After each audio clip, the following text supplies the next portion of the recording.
El amor está en Escocia, capítulo 8 de Bárbara Cartland. No era solo cobardía, era la sensación de que no podía encararse a la destrucción de su orgullo y de su vida misma. Por lo tanto, se quedó mirando hacia el frente y cuando el ministro, con su acento netamente escocés, inició el servicio nupcial, encontró que era imposible escuchar las palabras. Solo era consciente de sus propios sentimientos de rebeldía. Por primera vez se le ocurrió que su padre había ganado. Él imaginó, al escapar de su casa, que no solo había huido de él y estaba libre de la brutalidad paterna, sino que había escapado para siempre de todas las costumbres y supersticiones representadas por su padre y por el castillo mismo. Para él, su casa fue un lugar de tormento, y la gente que vivía en ella, puesto que brindaban lealtad a su padre, eran sus enemigos naturales. Al volver, su padre logró recapturarlo y se había convertido en prisionero de todo aquello de lo que escapara. La voz del ministro continuó escuchándose. De pronto, el duque se dio cuenta de que Lord Hinchley le estaba dando una argolla matrimonial. Él la puso en un dedo que pareció surgir de una neblina blanca y se preparó contra la repulsión que le causaba ese primer roce con la mujer que se convertía en su esposa. El ministro pronunció la última oración y, con una sensación de alivio, el duque comprendió que podía moverse. Aunque había ofrecido el brazo a su duquesa, no la miró siquiera. El señor Dunblane había hecho arreglos para que todos pasaran al amplio comedor para el desayuno de bodas. Este consistiría, como el duque sabía, en una comida de proporciones gigantescas, formada en su mayoría de una profusión de carnes que había estado en preparación desde el día en que salieron del castillo Kilcreech, sin otra alternativa que aceptar el ultimátum. Todos los que habían asistido a la ceremonia en el salón del jefe pudieron sentarse en el salón comedor, anexado al castillo por William Adam, y era un magnífico ejemplo de la obra de este gran arquitecto. El techo tallado y decorado artísticamente era un tesoro en sí mismo, y la enorme chimenea de piedra italiana tallada por artesanos traídos especialmente a Escocia por su abuelo era extraordinaria. Los muebles eran también tan notables como los cuadros. Para el duque todo era muy familiar, pero para Clola fue una sorpresa y un deleite inesperado. Pensaba que el castillo sería atractivo, pero nunca imaginó que estaría provisto de tesoros sobre los que había leído en Edimburgo, pero que no esperaba ver en su propia tierra. De forma vaga, recordó que el abuelo del duque había sido un viajero incansable. Él debió ser, pensó Clola, quien trajera tantos espléndidos cuadros extranjeros al castillo y, tal vez, los muebles franceses que admiró en los corredores cuando cruzaron por estos. Sentada junto al duque en la cabecera de la larga mesa en la que aparecían numerosos parientes de los Kilcreech, así como de los MacNairn, Clola se alegró de que el duque no tratara de hablar con ella. Comprendía que si lo hacía, le costaría un tremendo esfuerzo. Ella había percibido la furia que emanaba de él mientras permanecían frente al ministro, uno al lado del otro. Lo confirmó con mayor claridad cuando los dedos de él tocaron los suyos al ponerle el anillo. «Me detesta», pensó. Aunque eso la perturbaba, se dijo que tal vez, si pudieran hablar a solas, las cosas serían más sencillas que si se veían como enemigos en público. Por lo tanto, inclinó la cabeza de tal modo que el velo de encaje, que le había sido levantado después de la ceremonia, caía como una cortina a ambos lados del rostro. Ella sabía que esa actitud sería atribuida a la timidez natural en una novia, y que nadie haría ningún comentario al respecto.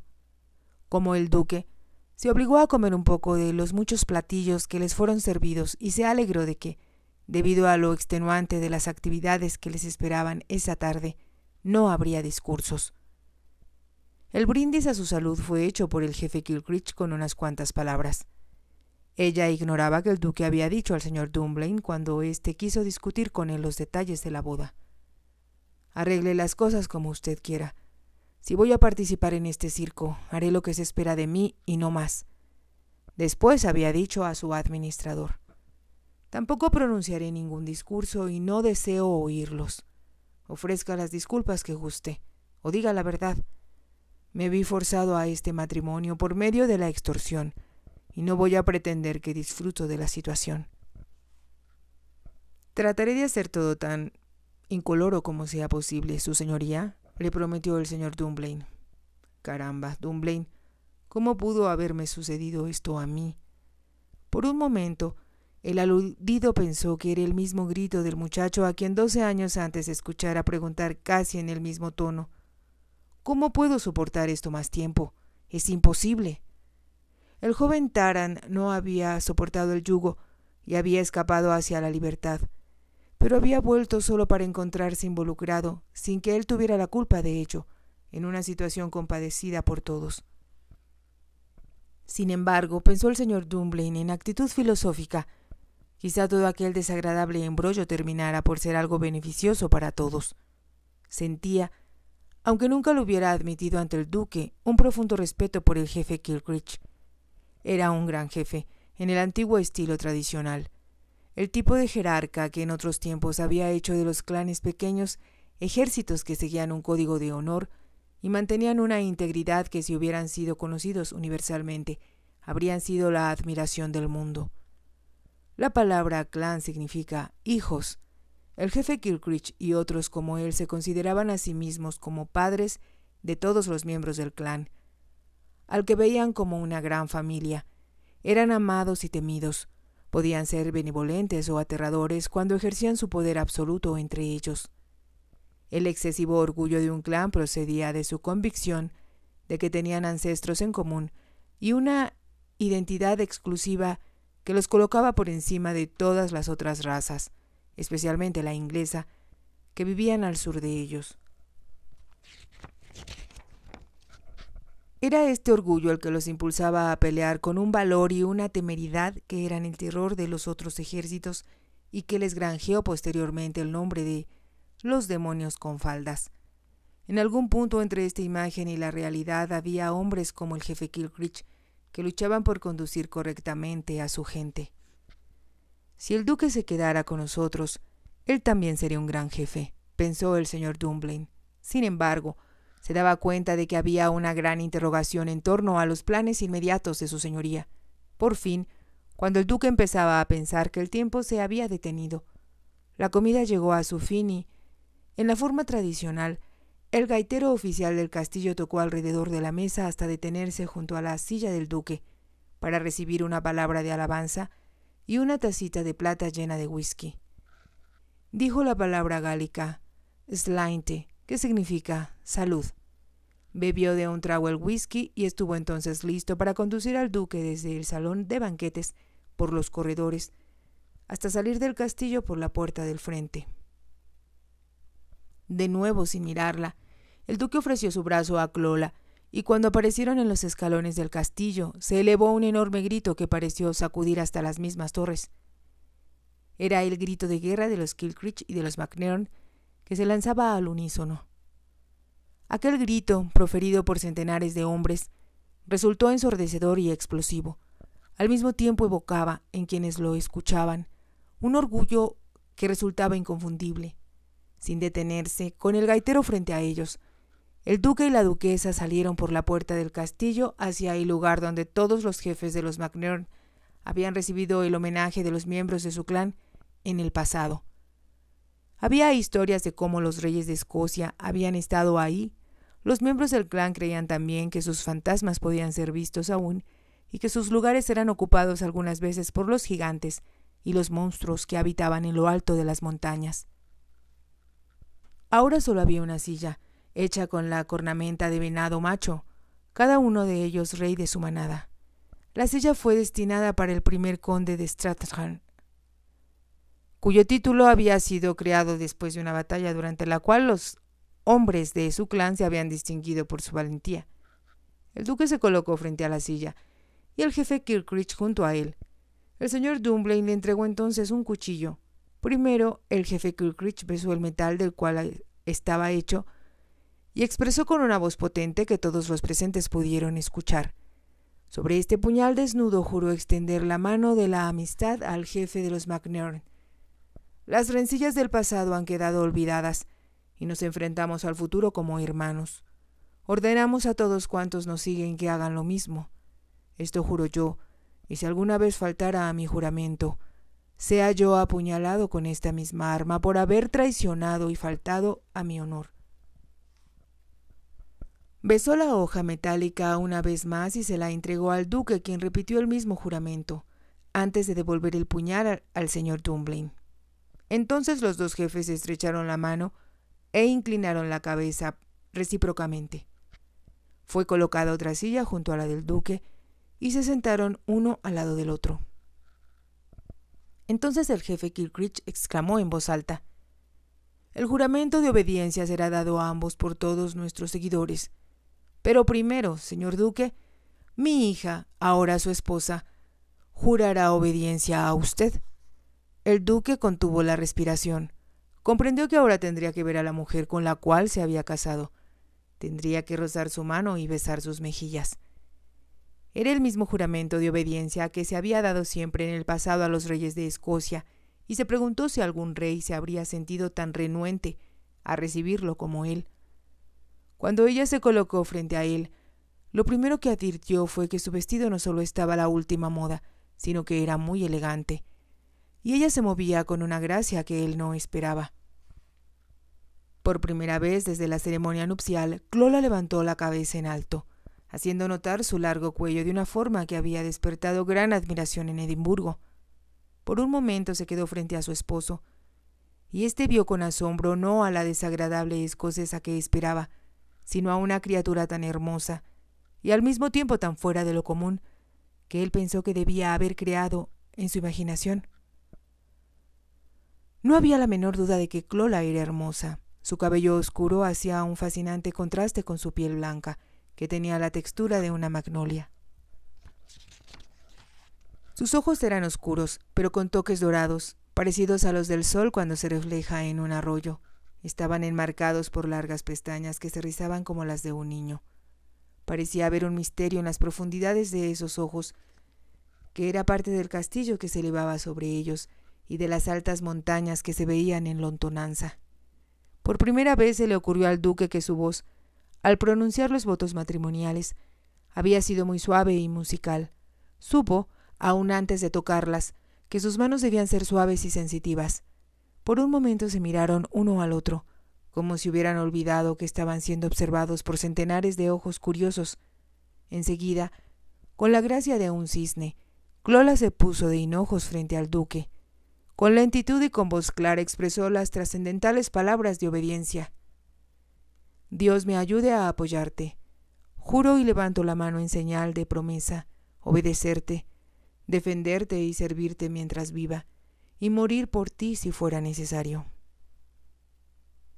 Tenía las manos frente a ella, con las palmas unidas, señalando hacia arriba en actitud de oración.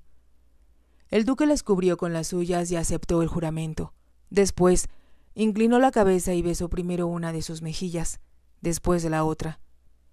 Al hacerlo, sintió que los dedos de Clola temblaban entre los suyos. Percibió la suave fragancia de un perfume francés que no reconoció y concluyó la ceremonia. Él se levantó y ayudó a Clola a incorporarse. Entonces, como él mirara a su alrededor como buscando una silla para ella, Clola movió la cabeza de un lado a otro y se deslizó para colocarse de pie junto a la silla de él, como le habían indicado que lo hiciera. Le pareció descortés, pero el duque consideró que por costumbre solo él y el jefe Kilcrich, como jefes de sus respectivos clanes, podían sentarse en este lugar tradicional. Mas no tuvo ya tiempo de pensar en nada, porque los jefes menores empezaron a avanzar uno tras otro para ponerse sobre una rodilla ante él y el jefe Kilcrich y jurar obediencia. Clola pronunció el juramento en inglés. Los miembros del clan lo hicieron en gálico. El duque no se dio cuenta de que Clola, después de haber visto y escuchado a los miembros del clan por algún tiempo, había sido llevada de regreso al castillo por el señor Dunblane. «Debe usted estar cansada, milady», le dijo, cuando la retiró de ahí y la llevó hacia la puerta del frente. «Lo estoy un poco», admitió Clola. «Creo que se debe a que encontré difícil conciliar el sueño anoche y nos levantamos muy temprano esta mañana para llegar aquí a tiempo». «No necesito decirle», murmuró el señor Dunblane, «que es usted la novia más hermosa que alguien puede imaginar. sin importar a qué clan pertenezca. Temo más a las críticas de los MacNairn que a la admiración de los Kilcreech, dijo Clola riendo. Creo que usted no necesita temer nada, le aseguró el señor Dunblane. En realidad, le había asombrado la belleza de Clola cuando entró en el salón del jefe del brazo de su padre. Entonces pensó que tal vez, cuando le levantaran el velo, encontraría defectos en el rostro que había bajo él. Sin embargo, al observarla con atención en el salón de banquetes, comprobó que ella era la persona más hermosa que él había visto en su vida. ¿Cómo era posible que el jefe Kilcreech tuviera una hija tan hermosa así y lo hubiera mantenido en secreto?, se preguntó. Sintió curiosidad, pero un profundo deleite que no esperaba sentir, porque así quedaba dilucidada la pregunta de si el duque se quedaría en Escocia o no. Solo el señor Dunblane comprendía plenamente lo importante que para la vida del clan MacNairn era la presencia de un jefe. Pensó, al morir el viejo duque, que sería imposible para nadie ocupar su lugar o mantener los elevados niveles de conducta que habían tenido los MacNairn mientras él vivió. Y sin embargo, cuando vio al nuevo duque, comprendió que él era otro hombre en el cual el clan podría depositar su confianza. El señor Dunblane era un escocés muy inteligente y amaba a su país con una pasión que hacía que contemplara con dolor cómo los clanes desprovistos de jefe se deterioraban y que lamentara con intensidad la tragedia de lo que estaba sucediendo en Sutherland. Pero aunque era un patriota, era también un hombre con gran sentido práctico. Tenía amigos que le habían hablado mucho sobre las actividades del marqués de Narn. Sabía sobre sus hazañas deportivas, su amistad con el rey, su posición de líder entre los cortesanos. Esta era la vida en la cual el nuevo duque había conquistado un lugar distinguido, pero había otra vida que lo estaba esperando. Una vida en la cual, si él quería, podía ser rey, no cortesano. El primero, no el segundo. El señor Dunblane miró a Clola y pensó que era la personificación misma de todas las leyendas cantadas o recitadas sobre doncellas de nieve y ninfas silvestres. Se preguntó si el duque pensaría lo mismo. Llegaron al castillo y la condujo hacia la escalera por la que subieron a un salón muy elegante, cuyos muros estaban recubiertos de brocado azul. Los muebles eran franceses y había enormes jarrones con flores frescas en muchas de las mesas, muy bien pulidas. Este ha sido conocido siempre como el salón de la duquesa, le explicó el señor Dunblane. Pensé que tal vez le gustaría despedirse aquí de su familia, antes que regresen a casa. Ojalá pudiera usted decir a mi cuñada dónde estoy, para que se reúna conmigo, sugirió Clola. Lo haré con mucho gusto, contestó el señor Dunblane. Pero primero me gustaría mostrarle su dormitorio, que está en este piso. Condujo a Clola a través de un largo corredor.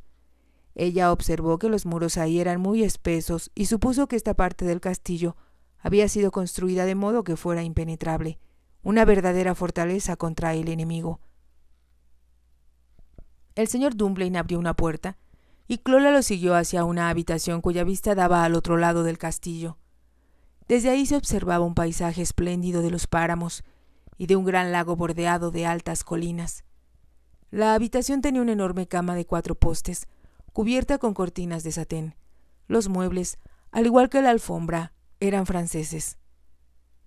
«Nunca esperé encontrar nada tan hermoso», exclamó Clola. «Esto ha sido la alcoba de la duquesa desde hace siglos, porque está en la parte antigua del castillo», explicó el señor Dunblane. «Pero fue redecorada por el difunto duque, al igual que el dormitorio del jefe, contiguo a ella». Un leve rubor cubrió las mejillas de Clola y el señor Dunblane intervino con rapidez. «Iré a buscar a su cuñada y la traeré al salón de la duquesa». «Gracias, ha sido usted muy gentil», murmuró Clola. «Cuando lo vi detrás de las cortinas de la ventana llegar a mi casa, sentí deseos de tratarlo algún día. Espero, señora duquesa, que seremos amigos, y puede usted contar con mi ayuda si llegara a necesitarla. Estoy segura de que no solo necesitaré de su ayuda, sino también de su amistad». Extendió la mano al decirlo. El señor Dunblane la tomó en la suya y se la llevó a los labios. «Es difícil para mí», dijo él, «encontrar palabras con las cuales decirle lo que me alegra que esté usted aquí». Había un tono de sinceridad en su voz que conmovió a Clola. Cuando se quedó sola, Permaneció de pie por un momento mirando hacia la puerta por la que él se había alejado, y después contempló el mobiliario del dormitorio. «Hay tanto que ver», se dijo. Le hubiera gustado quitarse el velo de novia, pero no sabía si se necesitaría que apareciera de nuevo en público, en cuyo caso sería un gran error cambiar de apariencia. Tal vez ella y el duque tendrían que caminar entre los miembros de los clanes y saludar a sus esposas. No lo sabía. Pensó que debía haberlo preguntado al señor Dunblane antes que se marchara. Interesada en todo cuanto veía, volvió al salón de la duquesa y lanzó una leve exclamación de deleite cuando descubrió que en uno de los muros había un librero empotrado y que contenía muchos libros que a ella le fascinaría leer.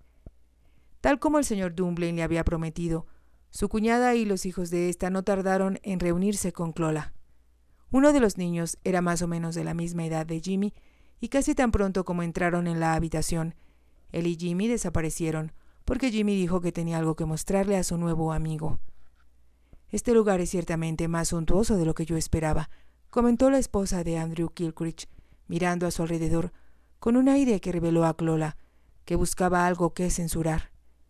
Clola no contestó, y fue después de un momento que la mujer continuó diciendo: «Si te ha gustado, te invito a que te suscribas, a que me regales un me gusta y actives la campanita para que puedas seguir escuchando esta historia y muchas más.